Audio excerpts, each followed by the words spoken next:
नमः सिद्धेभ्यः।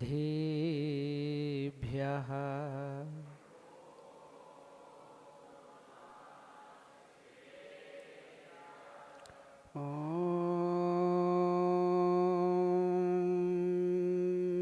नमः सिद्धेभ्यः।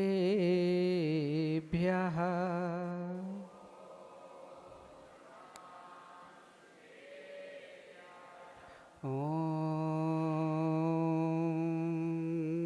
नमः सिद्धेभ्यः।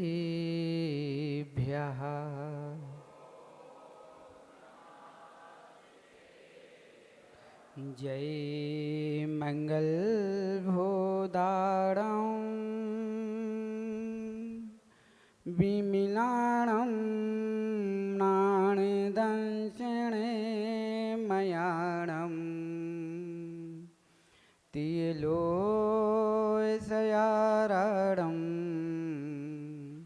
रमोसिया सविसिद्धारं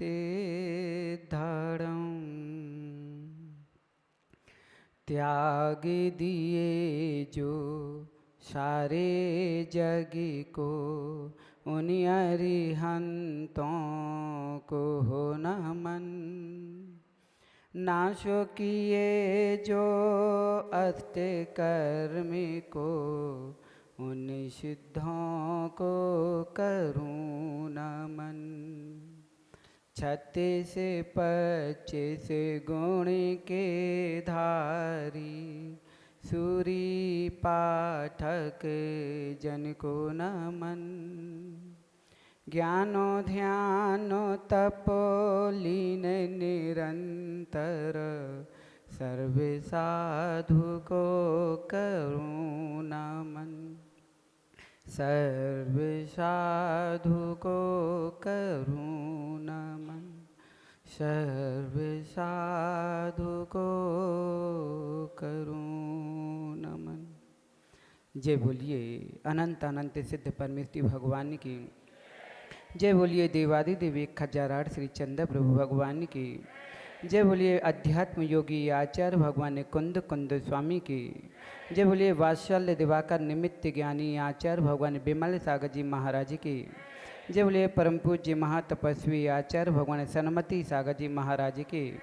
जय बोलिए परम पूज्य गणाचार्य विराग सागर जी महाराज की। जय बोलिए परम पूज्य आचार्य भगवान विशुद्ध सागर जी महाराज की। इस नगर में विराजमान सभी आचार्य उपाध्याय सरसाधु की जय।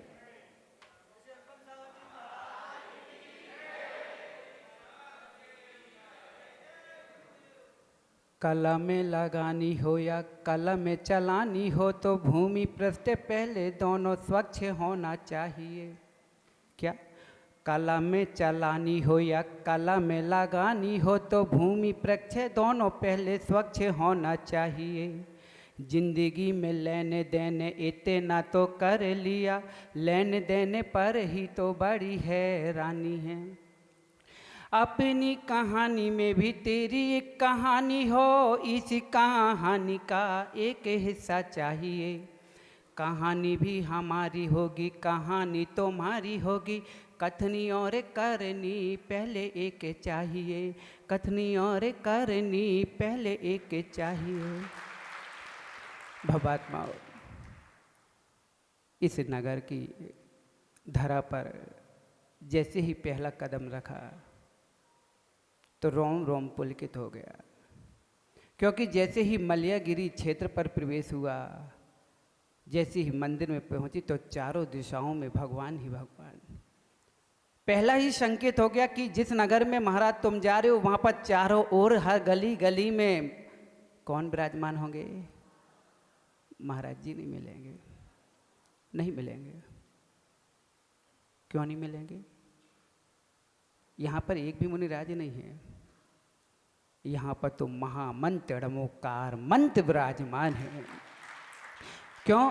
हमने बचपन से नानी के मुख से एक कहानी सुनते थे कि बेटा अड़मोकार मंत्र हुआ करता है जो 84 लाख मंत्रों का राजा है, और जो इस मंत्र को सुनता है वह भी भव सागर से पार हो जाता है, और जो इसे गुनता है वो भी भव सागर से पार हो जाता है। अड़मोकार सुनने वाले त्र्यंच गति के जीव ने मरणासन अवस्था में सुना तो किस गति को प्राप्त कर गए? देव गति को प्राप्त कर गए, क्योंकि उनकी सीमा ही कि त्र्यंच गति से कोई मुक्त नहीं हो सकता है, उसे देव गति तक मिल सकती है। लेकिन हम तो मानव हैं जहाँ ड़मकार मंत्र सुनते भी हैं और सुनाते भी हैं।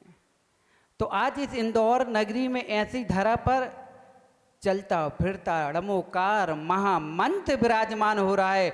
जिस गली में जाओ तो ड़मोकार मंत्र की ध्वनि दिखाई देती है। फिर तो समझ लेना कि इस धरा के लोग जब ड़मोकार मंत्र को सुनने वाले त्र्यंच गति के जीव देव गति को प्राप्त कर गए, तो इंदौर जिले शहर में आकर के जो अपनी आंखों से ड़मोकार मंत्र देखेगा, हो सकता है कि कई लोगों की आंखें नहीं होंगी, हो सकता है कि आंखें नहीं तो कान तो होंगे, कानों से सुन करके वो अपनी गति सुधार लेगा। जिनके कान बहरे होंगे, मुंह गूंगे होंगे, तो वो देख देख करके अपनी गति को सुधार लेगा। लेकिन ये धरा आज ऐसी धरा बन गई, सोचते थे कि वो महावीर स्वामी का वह क्षेत्र कैसा होगा जहाँ महावीर स्वामी का समसरण आया होगा। देखा किसी ने? नहीं देखा ना? कितने लोग को देखना है? अरे वर्तमान के वर्धमान स्वामी का आज यहाँ इंदौर नगर में स्मृति धाम में वह समोशरण विराजमान होगा, जहाँ पर साधु शांति नहीं साक्षात महामंत्र विराजमान होगा। और जो इस महामंत्र की सेवा आराधना करेगा, वहाँ बैठ करके अपनी भावना प्रस्तुत करेगा, नियम से उसका उद्धार हो जाएगा। साधु नहीं आ रहे, कौन आ रहे माँ? महामंत्र आ रहा है। आज हमारे पास शक्ति क्यों है? लोग कहते हैं महाराज हम जैन समाज मुट्ठी भर हैं। सौगानी जी मुट्ठी भर हैं, है ना? लेकिन मुट्ठी भर हैं, लेकिन किसी की मुट्ठी में नहीं है, है ना? ये मुट्ठी भर होते हुए भी फिर भी किसी की मुट्ठी में नहीं है। लेकिन जब अपनी मुट्ठी बांधते तो अच्छे अच्छे मुट्ठी में आ जाते हैं। लेकिन ये मुट्ठी की ताकत कैसे आ गई? मुट्ठी भर हैं, फिर भी मुट्ठी भर होते हुए भी मुट्ठी बांधते हैं, तो अच्छे अच्छों को मुट्ठी में ले लेते हैं। इसका तात्पर्य यह है कि हम उस महामंत्र की शक्ति को लेकर चलते हैं, उस महामंत्र की आराधना करने वाले हैं, महामंत्र की सेवा करने वाले हैं। इसलिए आज हम भले ही मुट्ठी भर हैं, लेकिन किसी की मुट्ठी पे नहीं है। अगर ऐसे ही ड़मोकार मंत्र की आराधना साधना चलती रही और इनकी सेवा भगत होती रही, तो नियम से मानना भले ही हम मुट्ठी हैं, लेकिन किसी की मुट्ठी पे नहीं आ पाएंगे। और अगर मुट्ठी खोल दी जाए, अगर जैसे भैया अगर मुट्ठी खोल दी जाए और एक एक उंगली को लोग अलग अलग से पकड़ लें, फिर आप सोचो कि हम मुट्ठी बांध लें या किसी को मुट्ठी में कर लें, तो कर पाओगे? नहीं कर पाओगे। अभी हमारी मुट्ठी है, लेकिन किसी की मुट्ठी में हमारी उंगली नहीं है। अभी किसी के हाथ में हमारी उंगली जाए, उससे पहले अपनी मुट्ठी इतनी कस से कर लो कि हम दूसरों को तो मुट्ठी में कर ले, लेकिन किसी की मुट्ठी में हम ना पाएं। और इस मुट्ठी से बचना है तो पंथ आमनाओं से दूर होकर के पंच नमस्कार महामंत्र की आराधना में विराजमान होना पड़ेगा। और हम हकीकत बताएं, हम यहाँ चल के क्यों आए? हम तो आदित्य सागर जी महाराज जी से यही बोलते हैं, हम तुमसे मिलने आए पट्टाचार महोत्सव के बहाने। हाँ, क्योंकि एक बचपन में जब हम लोग ब्रह्मचारी अवस्था में विहार करते थे, तो एक ट्रैक्टर में आचार्य तो पैदल निकल गए। हम लोगों को आचार्य कभी वाहन में बैठने नहीं देते, कहते कि सामान जमाइए, पैदल चल के आइए। तो हम लोग पीछे हो जाते थे, पूरा सामान जमाते। जब पैदल पीछे हो जाते तो एक बार ज़्यादा थक गए, तो हम लोगों ने एक ट्रैक्टर को रुकवाया कि भाई थोड़ा सा जगह दे। तो उस ट्रैक्टर में जैसे बैठे, उसमें एक गाना चल रहा था, और वो गाना आज हमें पूरा सार्थक दिख गया कि कब से बिछड़े हुए हम आज कहाँ आके मिले। इसके आगे हम नहीं सुनाएंगे, बाकी आप जानो।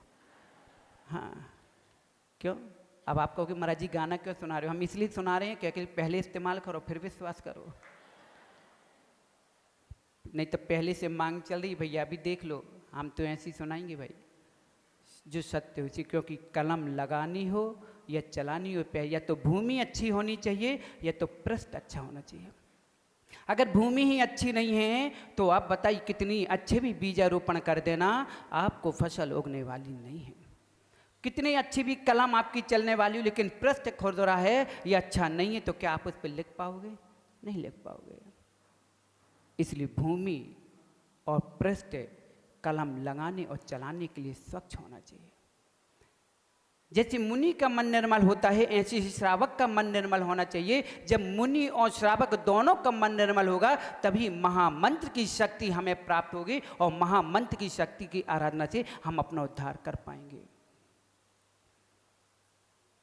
इस शहर में हम तो महामंत्र की आराधना और दर्शन करने के लिए आए हैं कि हे भगवान, भाव भाव से हम भटकते आए हैं, इसलिए ये महामंत्र की आराधना साधना से शायद हमारे कुछ कर्म टल जाएं। कुछ भी नहीं है हमारे पास, लेकिन ऐसी चीज़ भी नहीं है जो हमारे पास नहीं है। क्यों? जहाँ सूर्य जैसा आदित्य बैठा हो, समता के धारी समत्व सागर बैठे हों, अप्रमित भक्ति जहाँ बैठी हो, जहाँ साक्षात आराध्य बैठा हो, वहाँ यतीन्द्र का समूह बैठा हो, वहाँ पर अनुपम दृश्य में अनुपम कर्म न झरे तो ऐसे हो ही नहीं सकता। इसलिए विशुद्धि की उस विशुद्ध लहर में डूबने से पहले शील धर्म का धारण जरूरी होता है। और जहाँ शील धर्म होगा, शुद्धता होगी, फिर नियम से वहाँ विशुद्ध धारा से विद्या की प्राप्ति होगी। और जब विद्या की प्राप्ति हुई तो समय अपने आप पास होगा, और जब समय पास होगा तो समय सार अपने आप मिल जाएगा। इसलिए जीवन में सुनाने को तो बहुत कुछ है, लेकिन सुनाऊंगा कुछ नहीं। क्यों? हम बड़े टेंशन में हो रहे। क्यों? कि हम जिनसे मिलने आई तो ये माइक और बाधा आ गया बीच में। अभी इनसे मिलने आई थी क्योंकि कब से बिछड़े, कब मिले, कब मिलेंगे कोई भरोसा। लेकिन अब ये नहीं कहेंगे कि कब मिलेंगे, अब जाएंगे नहीं, छूटने नहीं देंगे, ऐसे बांध के रखेंगे कि अब छूटेंगे नहीं। ध्यान रखना, है ना? गौर गौर से देख लो अभी, है ना? क्योंकि इस जन्म का तो मान लो साथ में जन्म नहीं हुआ, लेकिन होगा पूर्व जन्म का ऐसा नियोग कि हम लोगों का शायद पूर्व में बिछड़ गए होंगे, लेकिन इस जन्म में ऐसी जोड़ी भगवान ने बनाई कि साथ में हमारा हो गया। लेकिन क्या करें, अब ऐसी व्यवस्था चाची की संग की होगी तो सब फिर दूर दूर कर दिया। लेकिन ऐसा नहीं, इस बार भी जहाँ भी हुआ तो सब के वाले थे। के मालूम था ना? कोटा, केकड़ी, कीर्ति भगत, कीर्ति नगर, ये के भी, हम भी के भी, ये भी के, बस ए और मिल जाए तो हो जाएगा इक्का। एक का, है ना? इसलिए समय बहुत हो गया है। इसलिए महामंत्र के जो समय अवसर मिला है, अगर एक त्रियंच गति का जीव ऋणमुकार मंत्र मरणा अवस्था में सुन ले, कहता है जीवन भर कैसे कर्म किए, स्वान ने क्या क्या खाया, क्या पिया, कितने का भक्षण किया, लेकिन अंतिम समय मरण समय में जीवन धर के द्वारा उनने ऋणमुकार सुना तो देवगति पधार गया। एक बैल ने ऋणमुकार सुना तो देवगति को प्राप्त कर गई। नांग नांगनी मेढक ने ऋणमुकार को भजा तो कहाँ पहुँच गए? त्रियंचों ने कभी ऋणमुकार मन देखा नहीं, सुना नहीं, बोला नहीं, कुछ भी नहीं किया, लेकिन अंतिम समय मरना समय सुन लिया तो देवगति को प्राप्त कर गए। हम तो जीवन भर जन्म से ही ऋणमुकार सुना, बोला और अंत समय तक बोलते रहेंगे। क्यों? क्योंकि हमको देवगति नहीं जाना, हमें तो देवादि देवगति को प्राप्त करना है। और देवादि देवगति को प्राप्ति तभी होगी जब हम सच्चे हृदय से ऋणमुकार मंत्र को भजेंगे। और महामंत्र माँ नहीं बोल पाते कोई चिंता नहीं, लेकिन एक बार सुमिति धाम में ये महामंत्र का दृश्य देख ही लेना। ना जाने वो काल कैसा होगा, समय कैसा होगा कि जब आचार्य भगवान भूतवली पुष्पदंतवली ने इन अक्षरों से ऋणमुकार मंत्र लिखा था, लिपिबद्ध किया। लेकिन हमारा सौभाग्य कि आज लिपिबद्ध जो महामंत्र है उसका अर्थ प्रैक्टिकल और थ्योरी दोनों प्रकार से हमें देखने को मिलेगा। इस महामंत्र की आराधना से अपने कर्मों का चय करें। बोलिए महावीर भगवान की जय।